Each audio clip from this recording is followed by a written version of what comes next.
मध्य प्रदेश मुरैना शहर का रहने वाला 25 वर्षीय अभिषेक, जो अपने माता पिता के इकलौता संतान ही नहीं था बल्कि पढ़ने में भी काफ़ी तेज था। ग्वालियर शहर में रहकर के अपनी पढ़ाई कर रहा था, लेकिन एक दिन जब अपने हॉस्टल से निकलता है उसके बाद से अचानक कहीं गायब हो जाता है। हालांकि अभिषेक के माता पिता नज़दीकी थाने में जाते हैं, पुलिस से मदद की गुहार भी लगाते हैं, लेकिन पुलिस भी इस केस को कुछ ज़्यादा सीरियस तरीके से नहीं लेती है, जिसका नतीजा आखिरकार 4 दिनों के बाद अभिषेक की डेड बॉडी लोगों को दिखाई देता है। तब जाकर के पुलिस इस केस को काफ़ी सीरियस तरीके से लेते ही नहीं है, बल्कि 1 सप्ताह के अंदर इस केस का खुलासा भी कर देती है। और पुलिस जब इस केस का खुलासा करती है तो एक ऐसी सच्चाई सामने निकल कर आती है जिसे सुनने के बाद हर कोई हैरान रह जाता है। नमस्कार, आदाब, मैं हसमुद्दीन और आप देख रहे हैं सफ़र क्राइम तक। दोस्तों, आज की जो मैं सच्ची घटना आपको सुनाने वाला हूं, दरअसल ये सच्ची घटना है मध्य प्रदेश के मुरैना शहर की। मुरैना का एक कस्बा आता है पोरसा, और इसी पोरसा कस्बा का रहने वाला है पदम सिंह लोधी। दरअसल पदम सिंह का एक ही बेटा है जिसका नाम है अभिषेक, जिसकी उम्र है लगभग 25 साल, जो ग्वालियर शहर में रहकर सरकारी नौकरी की तैयारी करता है। बात कर रहा हूं मैं 11 दिसंबर 2024 की सुबह के करीब 8 बजे के आसपास। जब अभिषेक अपने हॉस्टल से निकलता है तो अपने रूममेट से कह करके जाता है कि मैं शाम तक घर वापस आ जाऊंगा, लेकिन उसके बाद से अभिषेक दोबारा कभी वापस ही नहीं आता है। देर शाम तक जब अभिषेक का रूम पार्टनर उसके नंबर पर फ़ोन करता है तो उसका नंबर भी स्विच ऑफ बताने लगता है। अगले दिन उठ करके भी जब अभिषेक के नंबर पे फ़ोन करता है और जब उसके नंबर पे कॉल नहीं लगता है तो आखिरकार अभिषेक का रूम पार्टनर इस बात की जानकारी अभिषेक के पिता पदम सिंह लोधी को दे देता है। उसके बाद से पदम सिंह भी अपने बेटे के नंबर पे फ़ोन करता है। जब कॉल नहीं लगता है उसके बाद से पदम सिंह उसके जितने जानने वाले होते हैं सबके नंबरों पर फ़ोन करता है और अपने बेटे के बारे में पूछताछ करता है। इस पूछताछ में लगभग 3 दिन का समय गुजर जाता है, लेकिन बावजूद इसके ना तो अभिषेक अपने घर वापस आता है, ना ही अपने हॉस्टल में जाता है, और ना ही उसका मोबाइल ऑन होता है। जब 3 दिनों तक अभिषेक का कहीं कुछ पता नहीं चलता है तो आखिरकार 3 दिनों बाद 14 दिसंबर 2024 को पदम सिंह नज़दीकी के गोला के मंदिर थाने में जाता है और सारी बात पुलिस को बताते हुए अपने बेटे की गुमशुदगी की रिपोर्ट दर्ज करा देता है। पुलिस हालांकि गुमशुदगी की रिपोर्ट दर्ज तो कर लेती है, लेकिन पुलिस भी ये सोच करके अभिषेक को ढूंढने की कोशिश नहीं करती है कि अभिषेक कोई छोटा बच्चा नहीं है जो कहीं गायब हो जाएगा। दरअसल पुलिस को लगता है कि शायद अभिषेक का किसी के साथ कोई चक्कर चल रहा होगा, इसलिए अभिषेक अपनी प्रेमिका के साथ कहीं घूमने के लिए चला गया होगा। पुलिस हालांकि गुमशुदगी की रिपोर्ट दर्ज करने के बाद अभिषेक का एक फ़ोटो ले लेती है और फिर थोड़ी सी उसके बारे में जाँच पड़ताल करने के लिए उसका फ़ोटो एरिया के तमाम थानों में सर्कुलेट कर देती है। लेकिन 14 दिसंबर 2024 को सुबह के करीब 10 बजे के आसपास इधर दिमनी थाने के अंतर्गत महादेवपुरा गांव के अंतर्गत एक नहर में पानी के ऊपर डेड बॉडी तैरते हुए लोगों को दिखाई देता है। लोग जब उस डेड बॉडी को देखते हैं, इस बात की जानकारी दिमनी थाने में दे देते हैं। पुलिस जब उस नहर के पास पहुँचती है और जब डेड बॉडी को पानी से बाहर निकलवाती है और डेड बॉडी को देखती है तो मालूम चलता है कि मरने वाला कोई और नहीं बल्कि अभिषेक ही है। पुलिस जब उसकी डेड बॉडी की पहचान कर लेती है, सबसे पहले इस बात की जानकारी अभिषेक के पिता पदम सिंह को देती है। हालांकि फ़ोन पे जब ये खबर देती है तो पदम सिंह पुलिस वालों को जवाब देते हुए कहता है कि साहब, मरने वाला मेरा बेटा नहीं हो सकता है, क्योंकि आज ही सुबह मेरे बेटे के ही मोबाइल से मेरे व्हाट्सएप पे एक मैसेज आया है जिस पे उन लोगों ने बताया है कि तुम्हारे बेटे को हमने अपहरण कर लिया है और अगर तुम्हारा बेटा सही सलामत चाहिए तो 20 लाख रुपयों का इंतजाम कर लो। पदम सिंह इस तरह की जवाब पुलिस वालों को देता तो है, लेकिन पुलिस फिर से एक बार पदम सिंह से रिक्वेस्ट करते हुए कहती है कि आप थाने में आ जाइए और आकर के एक बार डेड बॉडी को देख लीजिए। इसीलिए पदम सिंह जब थाने में जाता है और पुलिस जब उस डेड बॉडी को पदम सिंह को दिखाती है तो देखने के बाद पदम सिंह उसकी पहचान कर लेता है और रोते हुए पुलिस वालों से कहता है कि हाँ साहब, ये कोई और नहीं बल्कि मेरा ही बेटा अभिषेक है। आखिरकार अभिषेक की डेड बॉडी की शिनाख्त हो जाती है, लेकिन पदम सिंह जो बातें पुलिस वालों से बताया था ये बातें पुलिस को हजम नहीं होती है। दरअसल पुलिस इतना तो मान के चलती है कि अभिषेक की हत्या जिसने भी किया होगा वो काफ़ी शातिर होगा। इसीलिए पुलिस अब अपराधियों तक पहुंचने के लिए सबसे पहले अभिषेक के मोबाइल नंबर का कॉल डिटेल्स निकालती है, साथ ही साथ लोकेशन जांच करती है ताकि ये पता चल सके कि अभिषेक ने आखिरी बार किस नंबर पर बातचीत किया था और उसके मोबाइल का लोकेशन कहाँ का दिखाई दे रहा था। हालांकि पुलिस जब इन सारी डिटेल्स को चेक करती है तो मालूम चलता है कि 11 दिसंबर 2024 को अभिषेक जब ग्वालियर से चला था तो वो चल करके मुरैना में ही पहुंचा था और एक नंबर पे आखिरी बार बातचीत किया था। पुलिस जब उस नंबर का डिटेल्स निकालती है तो मालूम चलता है कि वो नंबर किसी काजल राजपूत के नाम पर रजिस्टर्ड है। काजल जिसकी उम्र है लगभग 21 साल के आसपास, जो ग्वालियर शहर की रहने वाली है। पुलिस को जब काजल की डिटेल्स मिल जाती है, पुलिस इसी डिटेल्स के आधार पर 20 दिसंबर 2024 को अपनी टीम के साथ ग्वालियर शहर में जाती है और वहां से काजल को गिरफ्तार कर लेती है। पुलिस जब काजल को गिरफ्तार करके थाने में लेकर आती है और जब काजल से अभिषेक की हत्या के बारे में पूछताछ करती है तो काजल भी बिना किसी सख्ती दबाव के तुरंत ही अपनी सच्चाई कबूल कर लेती है। लेकिन काजल जब इस हत्या की पूरी कहानी पुलिस को बताती है तो उसके बाद से पुलिस काजल के ही तहरीर पे और 2 लोगों को गिरफ्तार करके लाती है, जिसमें से एक पुरुष है और एक महिला। दरअसल इस कहानी की शुरुआत होती है घटना से ठीक लगभग मात्र 1 महीने पहले। अभिषेक जो ग्वालियर में रहकर अपनी पढ़ाई करता है, पढ़ाई तो उसकी बेहतर तरीके से चलती है, लेकिन अभिषेक के अंदर एक कमी होती है कि अभिषेक की कोई गर्लफ्रेंड नहीं है। इसीलिए अभिषेक एक गर्लफ्रेंड बनाने के लिए तमाम सोशल मीडिया पे अपना अकाउंट ओपन करता है और कई सारी लड़कियों को फ्रेंड रिक्वेस्ट भी भेजता है। इसी थोड़ी सी कोशिश की वजह से आखिरकार एक दिन अभिषेक की दोस्ती काजल राजपूत से हो जाती है। दरअसल काजल जो ग्वालियर में अपने मामा के घर रह कर के पढ़ाई करती है।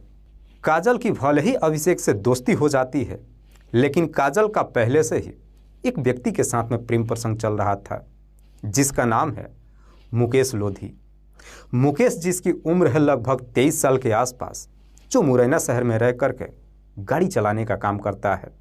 दरअसल मुकेश का भी सिर्फ काजल के साथ ही प्रेम प्रसंग नहीं चल रहा था, बल्कि काजल एक शादीशुदा महिला के साथ लिविंग रिलेशनशिप में रह रहा था, जिसका नाम है शशि।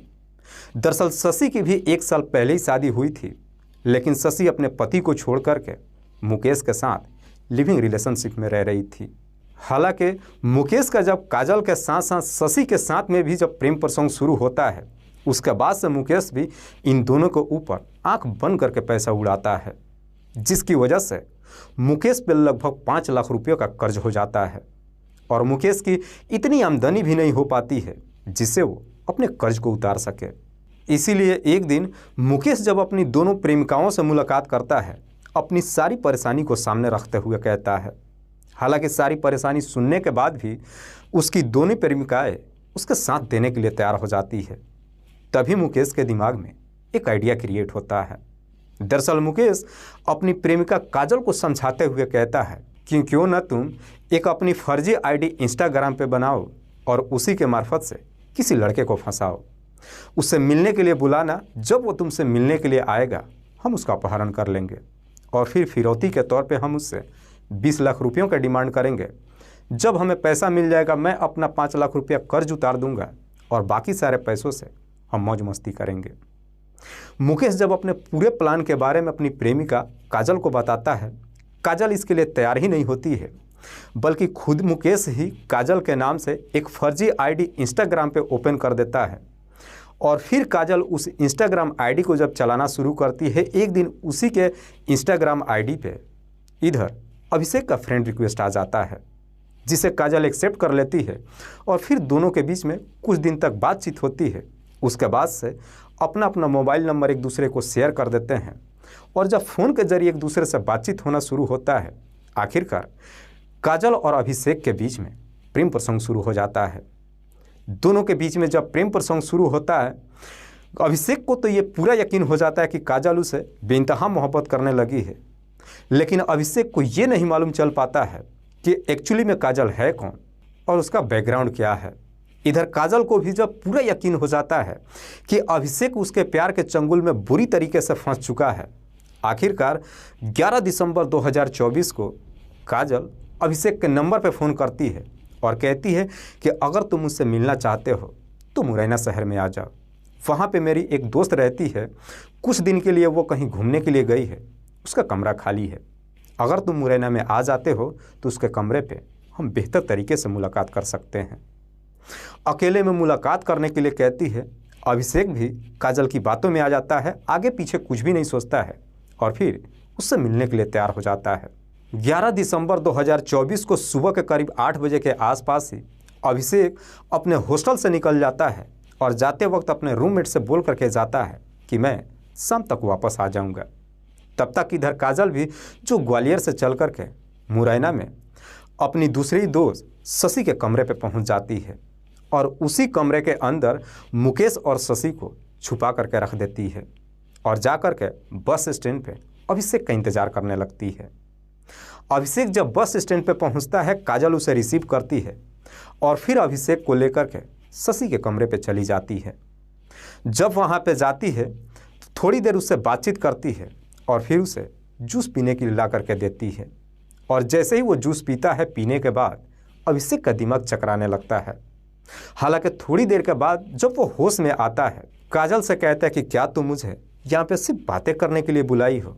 लेकिन इससे पहले कि कुछ और कह पाता, आखिरकार कमरे के अंदर से मुकेश के साथ साथ शशि भी बाहर निकल जाते हैं और कमरे के अंदर जब अभिषेक इन दोनों को देखता है तो देखने के बाद एकदम से हैरान हो जाता है। काजल से जब इन दोनों के बारे में पूछताछ करता है, ये दोनों ना तो अभिषेक को कोई जवाब देते हैं और ना ही उससे कुछ बातचीत करते हैं, बल्कि तीनों मिलकर के अभिषेक को पकड़ लेते हैं और उसे धमकी देते हुए कहते हैं कि अभी के अभी अपने नंबर से अपने पिता के नंबर पे कॉल करो और उनसे 20 लाख रुपयों का डिमांड करो और जैसा हम कह रहे हैं अगर तुमने वैसा नहीं किया तो हम तुम्हें जान से मार देंगे।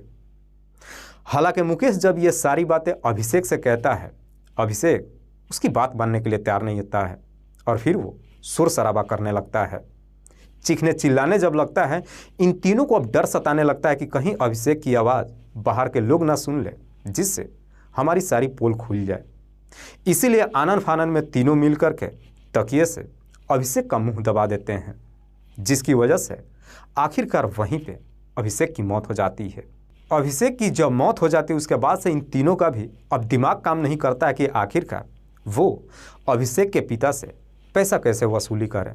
दरअसल अभिषेक की डेड बॉडी को 2 दिनों तक उसी घर में छुपा करके रखते हैं और आखिरकार 13 दिसंबर 2024 को रात्रि के वक्त ये तीनों मिलकर के अभिषेक की डेड बॉडी को लेकर के दिमनी थाने के अंतर्गत महादेवपुरा गांव के अंदर जो नहर बह रहा था, उसी नहर में उस डेड बॉडी को फेंक देते हैं और वहां से वापस अपने घर चले आते हैं। और अगले दिन 14 दिसंबर 2024 को सुबह सुबह खुद मुकेश ही अभिषेक के नंबर से उसके पिता के व्हाट्सएप पे मैसेज भेजता है और धमकी देते हुए कहता है कि तुम्हारा बेटा हमारे कब्जे में है और अगर तुम उसे सही सलामत चाहते हो तो 20 लाख रुपयों का इंतजाम कर दो। लेकिन इससे पहले अभिषेक के पिता पदम सिंह नज़दीकी थाने में जाकर अपने बेटे की गुमशुदगी का रिपोर्ट दर्ज करा चुका था और करीब 10 बजे के आसपास अभिषेक की डेड बॉडी इधर दिमनी पुलिस थाने को भी मिल जाती है। वाकई में काजल जब यह पूरी कहानी पुलिस को बताती है, उसके बाद से पुलिस अब काजल के तहरीर पर उसके प्रेमी मुकेश के साथ साथ शशि को भी गिरफ्तार कर लेती है। हालांकि पुलिस जब इन तीनों को गिरफ्तार करती है, इन तीनों के पास से अभिषेक का मोबाइल भी बरामद हो जाता है। लेकिन पुलिस जब इन तीनों से पूछताछ करती है तो ये तीनों ही पुलिस को जवाब देते हुए कहते हैं कि साहब हमने जो कुछ भी किया है हमें अपने किए पे कोई पछतावा नहीं है। पुलिस जब इन तीनों को गिरफ्तार कर लेती है उसके बाद से जिला अदालत में पेश करती है, जहां से इन सबको जेल भेज दिया जाता है। दोस्तों, इस पूरी घटना के बारे में आप क्या सोचते हैं? आप अपनी राय हमें कमेंट बॉक्स में ज़रूर दीजिएगा। जाते जाते मैं आपको बता दूं कि कुछ मेरे व्यूअर्स हैं जो रोज़ाना मेरे वीडियो को देखते ही नहीं हैं, बल्कि अपना कीमती समय निकाल कर मुझे अपना प्यार भी देते हैं, जिनमें से एक का नाम है फिरोज़ अलवी। फिरोज़ अलवी जो पुराना शहर बरेली उत्तर प्रदेश के रहने वाले हैं। दूसरे मेरे व्यूअर हैं राकेश गोयल। राकेश गोयल जो दिल्ली शहर के रहने वाले हैं। तीसरे मेरे व्यूअर हैं धीरेंद्र कुमार यादव, धीरेंद्र कुमार यादव जो अपना एड्रेस नहीं दिए हुए हैं। चौथे मेरे व्यूअर हैं संजीव शर्मा, संजीव शर्मा जो फतेहाबाद आगरा उत्तर प्रदेश के रहने वाले हैं। लास्ट मेरे व्यूअर हैं मुकीम खान, मुकीम खान जो लोनी बेहटा हाजीपुर बिहार प्रदेश के रहने वाले हैं। मैं अब तमाम व्यूअर्स को तहे दिल से शुक्रिया अदा करता हूं। कल फिर मिलते हैं एक और नई सच्ची घटना के साथ। तब तक के लिए जय हिंद, जय भारत।